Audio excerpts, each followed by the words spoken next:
Hey everyone, Robert Ferringo and Raphael Esparza of Doc Sports back again with What Are the Odds? We will get to the games that we want to break down in just a minute.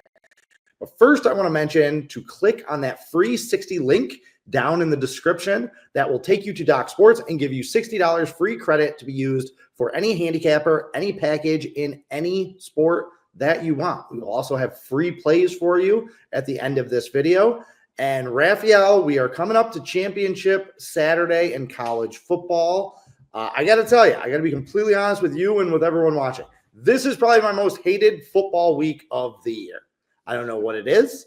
I don't know why it is, but I never do well on championship Saturday in college football. Seem to do fine in the NFL, but these conference championship games they're never kind to me.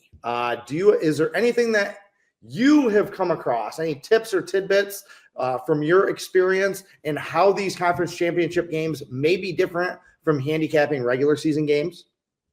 Especially when you have rematches, I think everyone wants to go with the teeter-totter effect. Oh, so-and-so won earlier this season. Let's go on the other side to get the revenge factor. You have to throw that all out the window because, especially in this Texas-Georgia game, there was so much difference in its style of play that we're going to see totally different now when they match up for a second time. So I hate when they say revenge factor. I agree with you. This is one of the harder weeks to handicap college football because there's only two handful games. So the odds makers are pretty much looking at these games. They don't need to, okay, let's open up this one and get all the action on this side. And then we can get to say a separate action when Thursday, Friday comes in. No, because you only have a small faction of games. The bettors are going to tell you which way they're going to go early. And normally that's the way it's going to stay. As we're talking right now, I'll use a perfect example. Jacksonville State was 3.5. About maybe 15 minutes before me and you jumped on. Now it's 4.5 and 5. So the money has been piled in on Jacksonville State, and now it's going to dictate. That's probably where the number is going to go. I don't see Hilltopper money coming in all the way to the game kicks off because there's a small action game. The wise guys and the bettors are going to lay their cards out now. They're not going to hide them because, we're going to see if we can get one-sided action. Because there's not that many games to get one-sided action, especially in college football. So mostly you were going to see the odds makers' hands as a poker reference early. And now we're just going to try to get that action and maybe move it half a point or back. So, yeah, it's a very difficult time. I usually don't do well. I usually don't put out big plays in college football. When you know me, I play every bowl game. Give me a bowl game before these conference championships, and I'm happy. So I agree with you on that aspect. Yeah, making it a little bit more difficult for football bettors this week as well is a truncated NFL schedule because there's a bunch of teams that haven't had their bye week, which is still bizarre to me. Crazy. That we're this late in the season and certain teams are just now getting their bye week. I think there's 6 teams that are on a bye this week. So it's not just that a few teams had to wait until December for a week off, but there's a good amount of teams that are off. So, okay, smaller NFL card, maybe starting with the best game of the weekend on Thursday, and that's Green Bay at Detroit.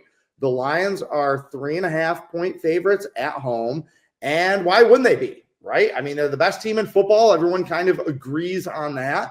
The Lions are 8-2 against the spread in their last 10 games. And unbelievably, over the last 4 years, they are 43-18 against the spread in their last 61 games. I got to tell you, Raphael, this is as good of an against the spread run over a 4-year period as I can remember in a very long time from the Lions. So I guess my question to you is this: why would anyone jump in front of the train? Like, why would anyone be betting against the Lions this week? Because if you go on the websites where people look at, what's the point spread? And then right next to point spread or right next to first half, there's that one button that's called injuries. You click on that injuries and you see the Detroit Lions injuries, and it is massive. So I think that's why this number will probably come down to 3, getting great Packer action all last 24 hours. We're probably going to see great Packer action. And most people that I've talked to who are betting Green Bay, why take the plus points? Give me the money line straight up. Because if you're Green Bay, if you're going to win this game. You're not going to cover. You're going to bounce it and take this victory on the road because of the Lions' injuries. Their injuries is pretty long. I think that's why we're probably going to see a solid 3 on Thursday. But let's face it, you said of all the teams that are on bye weeks this week on the last week 14, week 15, whatever it is, This Thursday game is the best game in the NFL. Sunday, I might go see a movie, grab a late lunch or something, because Thursday is the best game. I think maybe Sunday night is a nice matchup, but the rest of the game I think is garbage. I can't wait to watch this Thursday night game.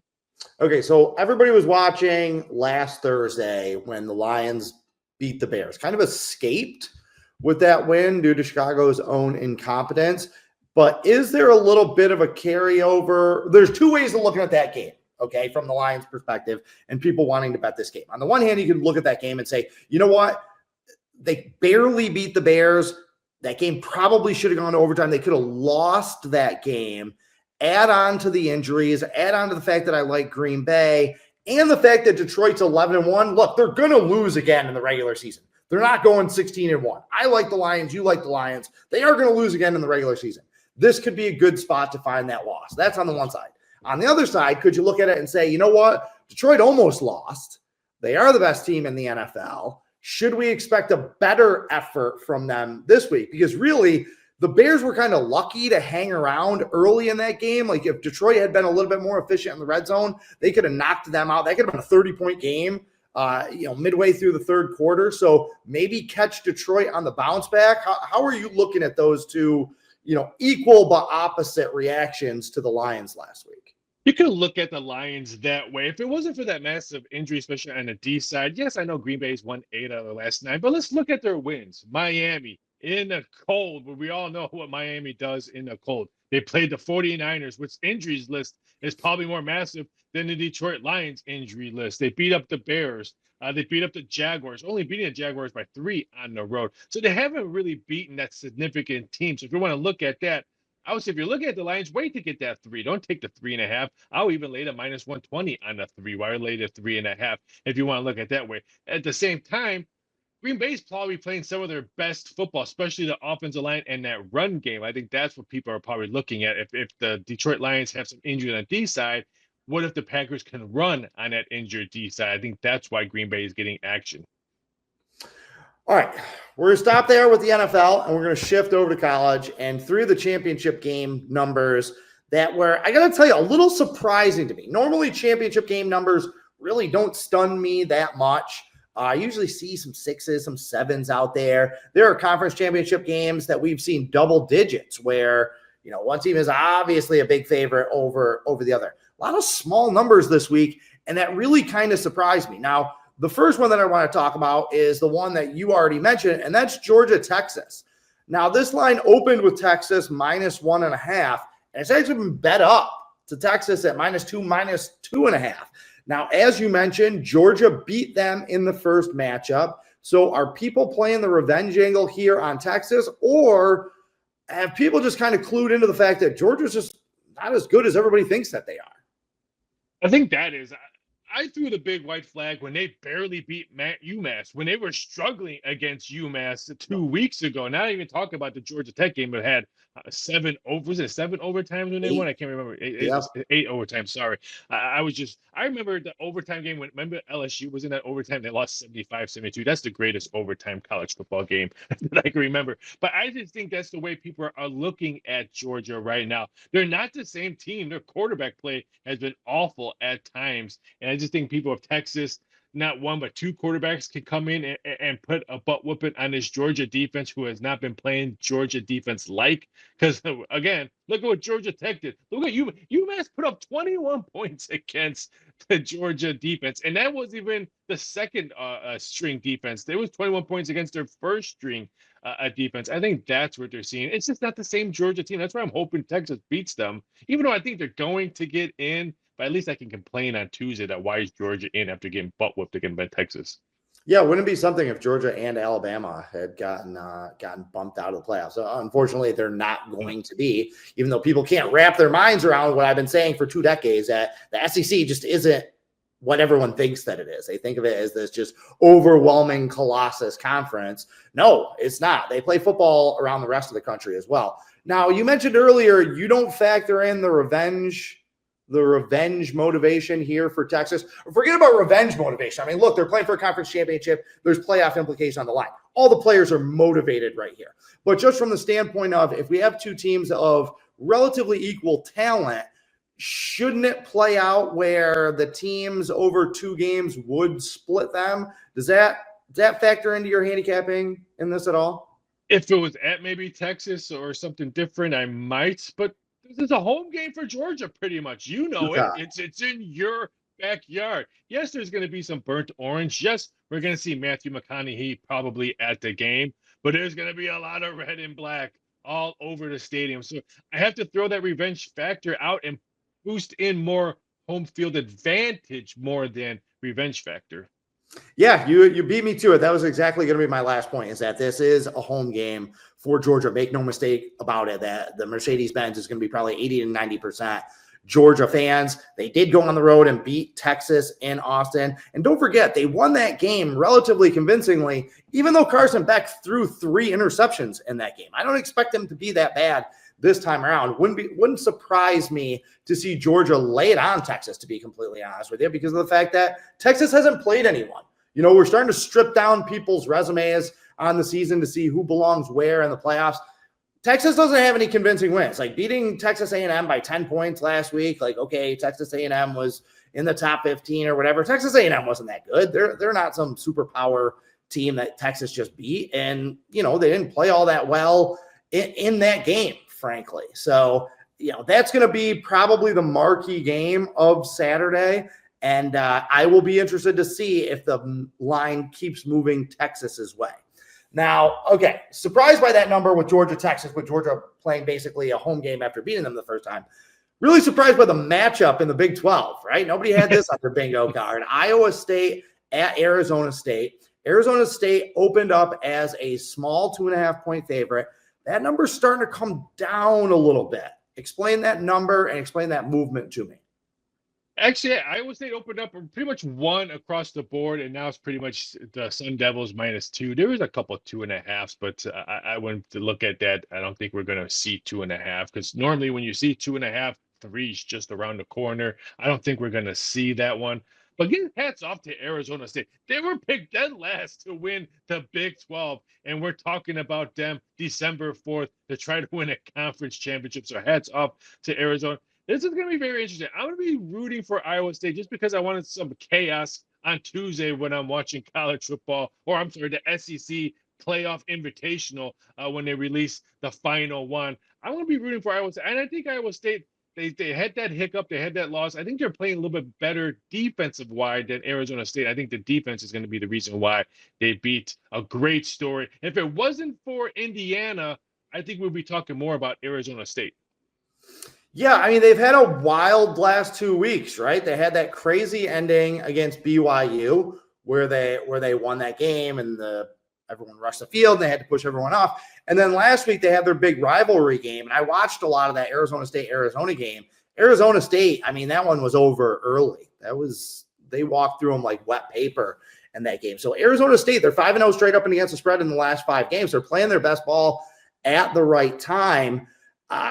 Iowa State, I worry a little bit about the one mismatch that I see in this matchup, and that's Iowa State's 96th ranked rushing defense going up against Arizona State's number 25 ranked rushing offense. There isn't a lot that either one of these teams do very well. You can't point to one side of the ball or, you know, Iowa State's passing attack is top 10 or Arizona State's scoring defense is in the top 10 or something like that. They do a lot of things well, but nothing great. That's the one mismatch I see in this game. When it comes to these conference championships, how much are you deep diving into those individual units against one another, trying to look for an advantage?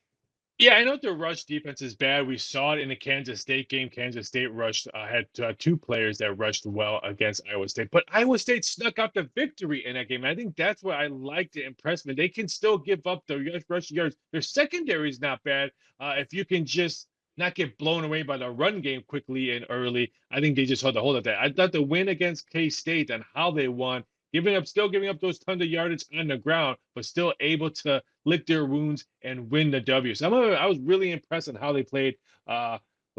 K-State, and then going on the road against Utah. Utah, yeah, they have tons of injuries, but most of their injuries were on offense. Utah still had that great defense. They were able to put up 29 points on that. All right, last game that jumped out at me in college football this weekend, championship Saturday, was this Penn State Oregon line.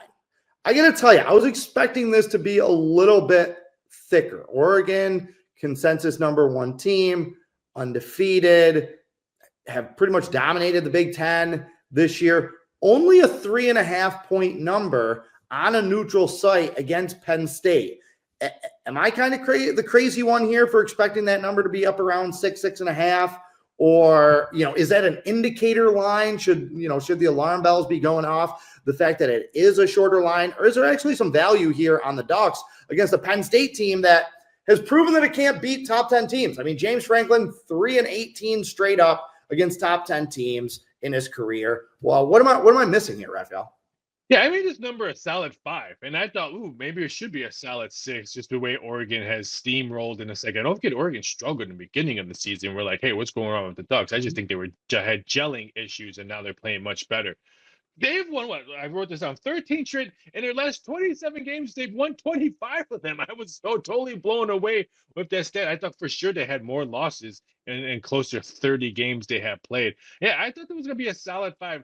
The only thing that hiccups me a lot, and I've been reading a lot, does Oregon really want to win this game? Do they need to win this game? They're still going to be in it. I don't understand that statement at all. If you're Oregon, you're the number one team. You want to stay the number one team. You want to keep the pedal on.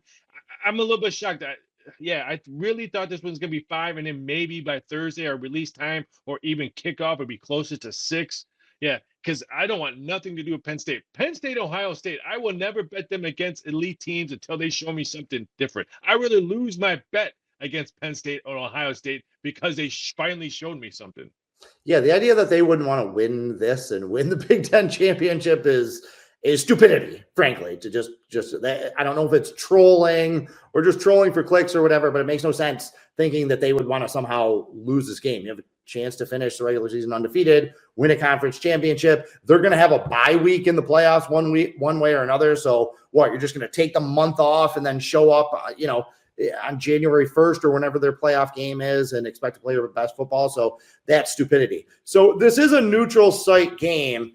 I don't know, Penn State, Big Ten pride going up against this Pac-12 usurper coming in. Is there anything there with the venue, with Penn State's familiarity in the Big Ten and the Big Ten championship game? Is there anything in the matchup, offense versus defense, that really jumps out at you? I think Oregon's speed could be an issue. We saw Ohio State's speed bother Penn State year after year after year. So I think Oregon's speed might be the issue. Both teams play outside, so I think that could be very issue against this game's inside of Indy. I'm actually excited to see, will the Ducks travel to Indianapolis in this game? Where Penn State will travel because they're used to playing in Big Ten. They travel on it. Does Oregon want to go all the way to Indianapolis, fans, to watch this game? It's going to be very interesting to see how much Nittany Lion fans are there in this one. That could be a big difference when you have maybe 90% your fan base there and only 10% wearing green and yellow. But I think Oregon, like I said, I think Oregon's speed on defense could be the main issue. All right, let's shift gears to the NFL. As I mentioned, a little smaller slate this weekend. Wasn't really surprised by a lot of the numbers. I think I'm a little bit surprised that Carolina is a double-digit underdog again at Philadelphia with the way that they've been playing.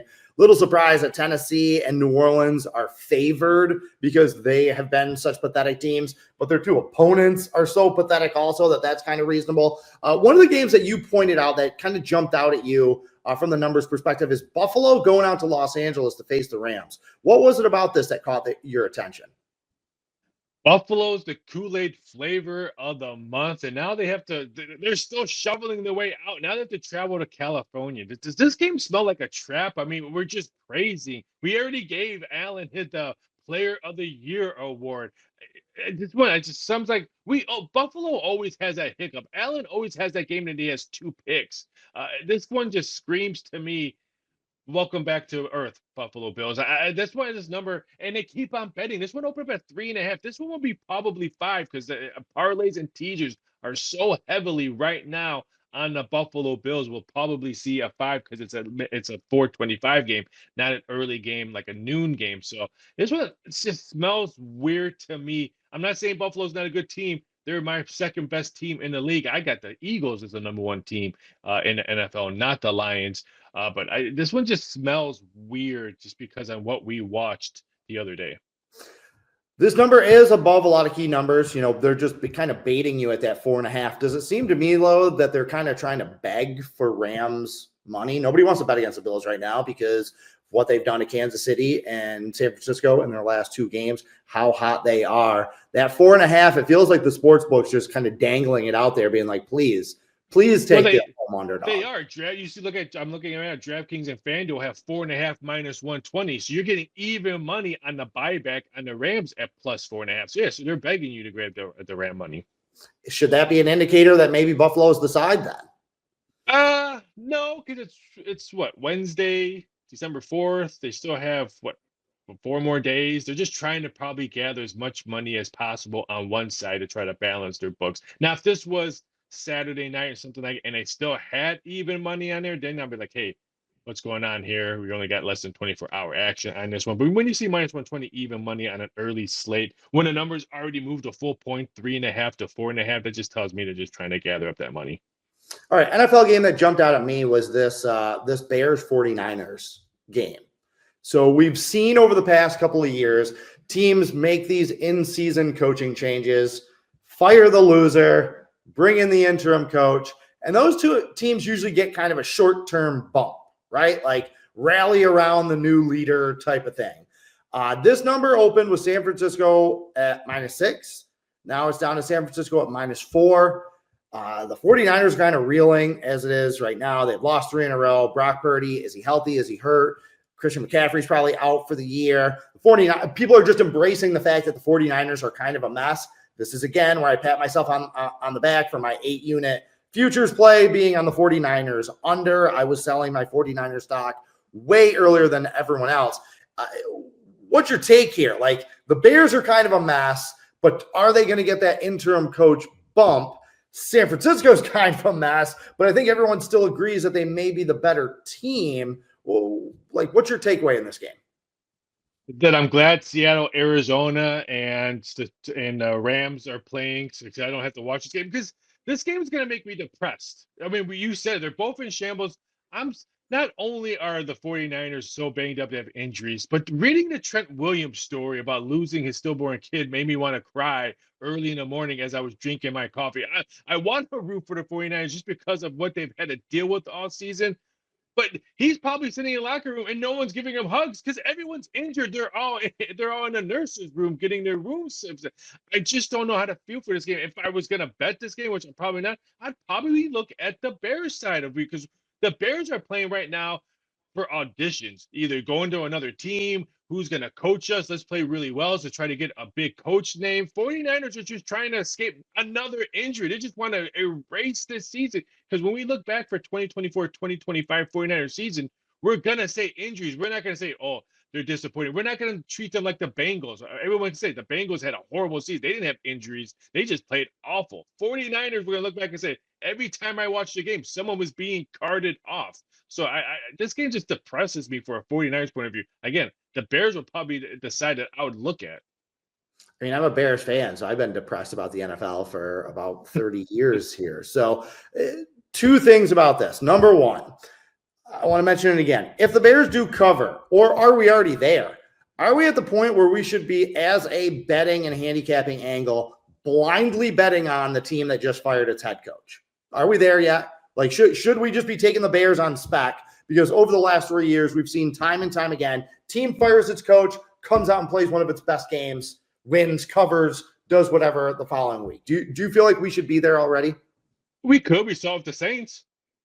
They fired their head coach and had probably one of their better games. I mean, granted, the Bears don't have Taysom Hill, who had a monster game after they fired Allen, but it can work. But I would think it's probably more in the way the San Francisco 49ers are playing and mentally playing this game if the Bears come out and win. Okay, second question is, do you see this number coming down even further? Do you think this gets down? Do you think this gets down to a field goal? I don't know about field goal, because some offshore books have 3.5 already. The field goal will be what? They're looking at a 3-point middle, because this one opened up at 6. I could see 3.5, but I don't see a solid 3. Okay, last game that we're going to talk about, also in the NFL, Sunday Night Football. We got the Chargers at Kansas City. Kansas City just a 4-point favorite in this game. And I mean, I'm going to ask the question that every football fan has got to be thinking when it comes to the Chiefs right now is why on earth should we trust them to lay 4 points against anyone right now? The Panthers, the Jets, the Bills, whoever they're playing. Raiders. Why the Raiders? Why would we lay points with the Chiefs who are on an 0-6 against the spread slide right now? Because everyone's talking it, everyone's thinking it, everyone's probably doing videos the same way we're talking it right now, and this will not shock me if the Chiefs win by double digits. So it just looks too good to be true. When ESPN is talking about how they haven't covered games in 6 straight, something's fishy out there. So this one screams, oh, I'm going to put my 16-unit double game of the year on this one just because the way the Chiefs don't cover games. Something's fishy on this one. Patrick Mahomes will probably have an MVP type game on this one. He hasn't had one all season year. I have no idea why he's in the top 5 betting wise for MVP. He's probably my top, probably 19 or 20. I can think of 20 guys having better seasons for an MVP season than Patrick Mahomes. But I think the Chargers, if I was bet this one, I'll be either Chargers money line or Chiefs -4. Are you on the Chargers bandwagon? They're 8-4 against the spread so far this season. You know, they're 1 win away from covering their season win total bet right now. They've played great in Harbaugh's first year. Are you on that bandwagon? You buying into this team? I was buying them. Was a Monday night when I thought they were going to win, and then J.K. Dobbins got hurt, and that whole game changed. It was against the Ravens. Ravens, that 2 weeks ago. That whole game just changed. I mean, the Chargers scored first on that one. They were able to run the ball on the Ravens, and then as soon as he got hurt, it went off the rails. And so I'm rooting for them, but that game, I think, probably put a little blinders on them. Maybe I'm stubborn. Maybe it just hasn't played out yet, but I've been buying the Chargers all season long. I give them credit for what they are. I love Harbaugh as a coach. The Bears made an all-time mistake by not bringing him in to be their coach before the season.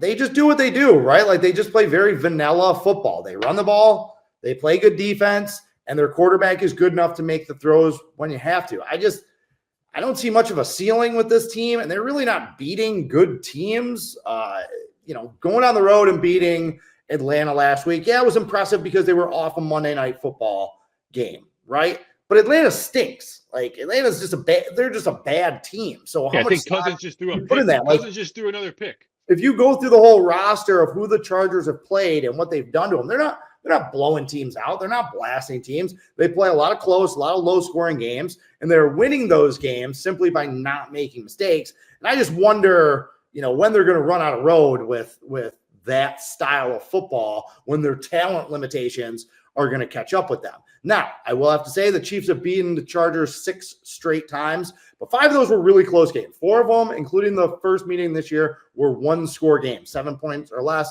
The 5th game was an overtime. There's really been 1 blowout over the last 4 years with these 2 teams. So the Chargers have played them close when they weren't as good of a team. So, I don't know. I'm with you on Kansas City, like gun in my head. For me, it's either Kansas City or nothing in this game, or as you mentioned, Kansas City or Chargers money line. I don't see another Chiefs 3-point escape at a certain point. That trend's just going to break itself. So I just thought of a prep. I just thought of a prep bet right now. What would happen first? Kansas City Chiefs cover a game, or Kelsey gets down on a knee and proposes to Yeah, I think the Chiefs are going to cover a game before any of that happens. So, all right, the people have listened to us jabber on here, Raphael. Let's not leave them empty-handed.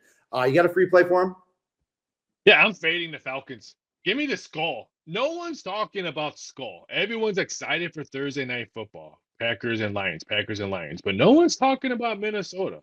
I'll lay the 5.5, and it's probably going to go to 6. I would say jump on the 5.5, and maybe even sprinkle buying that 0.5 point and just the 5 on -120 on that. I just think take care of business. Are we going to see Michael Penix anytime soon? If Cousins struggles in his old backyard, do we see Michael Penix anytime soon? I think Tampa Bay is hot in that division. I think they leapfrog Atlanta to win that division, but I'm just fading the Falcons. Give me Minnesota. Give me skull. Anybody that reads my NFL power rankings that come out at Doc Sports on Tuesdays know that I have been kind of pointing in that direction for weeks, that Tampa Bay is going to catch Atlanta, that I wasn't buying Atlanta early in the season. I'm not going to go too far into it for another video, but no, Atlanta should not play Michael Penix. Anybody calling for a rookie quarterback to be injected into the NFL season in December in the middle of a playoff push, like, that's just stupidity. The idea that Michael Penix, that a rookie, is going to come in and in his first NFL games ever somehow lead the Falcons to the playoffs, like, get out of here. That's just nonsense. Like, watch it. Put him in. The Falcons are doing the right thing, okay, in the way that they're developing this quarterback. All the other NFL teams, with the exception of Green Bay, are doing it consistently wrong. Atlanta is actually doing it right. Everybody just needs to calm down about Michael Penix. All right, my free play is I'm taking Georgia. I think they beat Texas again. I'm not buying this Texas team. I haven't been buying this Texas team. Anyone that plays along with my service knows I've been betting against Texas pretty consistently over the last 2 months because I just think that they're overvalued and overrated. As we talked about, Georgia's going to have the home field advantage, not a small home field advantage. They're going to have a massive home field advantage. Remember, it was on this very field that they took on Clemson and laid the wood early in the season. They're not going to do that. But Carson Beck also isn't going to turn the ball over as much as he did in the first game. I think the wrong team is favored in this one. I think that Georgia wins the SEC championship. So, all right, that's it for this week. Be sure to check back next Wednesday for the next episode of What Are the Odds? In the meantime, he's Raphael Esparza. I'm Robert Ferringo. Carpe diem and good luck.